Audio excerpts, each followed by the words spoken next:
Hi guys, welcome to part 2 of our surgery day vlogs.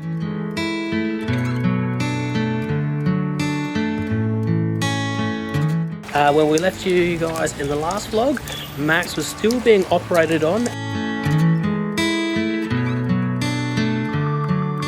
Currently, we're still waiting to hear from our surgeon to let us know how Max's surgery went.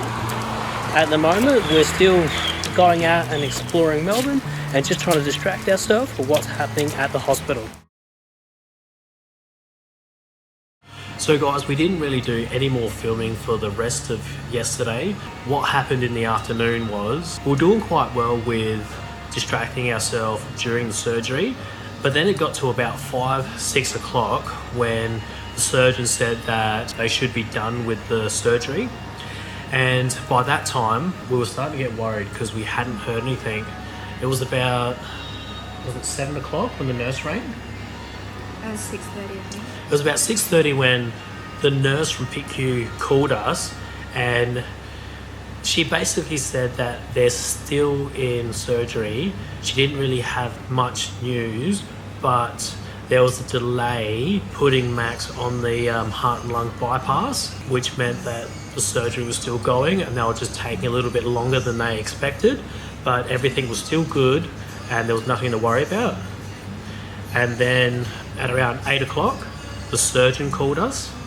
Now, he basically said that they were still going with the surgery. He said that there was complications and that they were having issues with Max's bleeding. His blood wasn't clotting and that was causing issues with trying to suture, and he told us that the repair was good, it was done and he was happy with that. That the VSD was harder to close than anticipated. So there was a few complications, which is why it was taking so long. And he was good, he apologised for making us wait so long for an update. But he had only scrubbed out to let us know, and then he was going to scrub back in and get back on with it. So one of the problems that they had was Max's blood wasn't clotting. So what they actually do, when they put him on the lung and heart bypass, they put his blood goes through into a machine, and your body's natural reaction is to fight that, and it clogs. So they give him a drug to stop the blood from clotting, and then when they were giving the drug to reverse that, to make the blood clot after the surgery, that wasn't clotting, and then that's what they were getting concerned about. At around 9:10, the surgeon called us back and said that that they'd finished the surgery and that he was happy with the reconstruction of the heart, but his heart function was very weak, and that was due to the long surgery, but then also he had the RSV virus, and of course his weight, so he was still only 2.4 kilos, and that's not the desired weight of a baby that they would like to do this surgery on. So all of those factors combined meant that he was just a little bit weak coming out of the surgery. They were sending him up to the ICU, the PICU, and that we were able to go and see him in about an hour and a half. We waited that hour and a half, and then I think we got to about 2 hours, and we hadn't heard anything. Now, our surgeon said just to come to the hospital, but then also one of the nurses would call us, and we hadn't heard anything. So we just jumped in the cab and then we rushed down there. And then on the way, we got a call from the nurse, and she was just basically giving us an update, but we told her anyway that we were on our way. And then we went in and we went and saw Max.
So after we seen Max after his surgery, that was quite a difficult and kind of confronting sight to see. I mean, he was just in such a vulnerable state with Max's chest cavity open, and that was covered with a clear bandage and completely sterile. They're actually draining excess blood out of the chest cavity, and we had a chance to speak to the nurses and the doctors, and they just brought us up to speed with this situation, and that they're actually planning on closing up his chest in the next day or two, depending on how he goes in the next 12 to 24 hours. They told us to expect about 8 hours after surgery that he would go a bit downhill. But that's what they predict with any heart operation. So the next 12 hours are critical to see how his condition goes. At the moment, early signs are saying that he's doing very, very well, but anything could change in a split second. And that's half the reason why they've got his chest still open, in case they need to go back in. At the moment, he is still on the intubator, so that's just helping him to breathe. He hasn't need to go on the heart and lung bypass machine, but things could get worse and they could need to use that. At the moment they don't. He's still doing all of those functions himself. He's on a whole cocktail of different types of drugs to help him relieve a bit of stress with his heart and lungs and all of his other body functions. They're kind of just upping and lowering all sorts of stuff and trying to find that happy medium of what's going to keep him sort of stable. Things could change and they'll have to change that mix in the next 2 hours, 3 hours, just to suit what his body's doing at that time. Alright, we're going to call today's vlog there, guys. So if you're pregnant with twins, if you have twins, if you're a parent of a heart kid, or you're just interested to see what we have going on, look out for the upcoming videos. Better yet, subscribe and hit that notification bell, and we'll see you in the next one.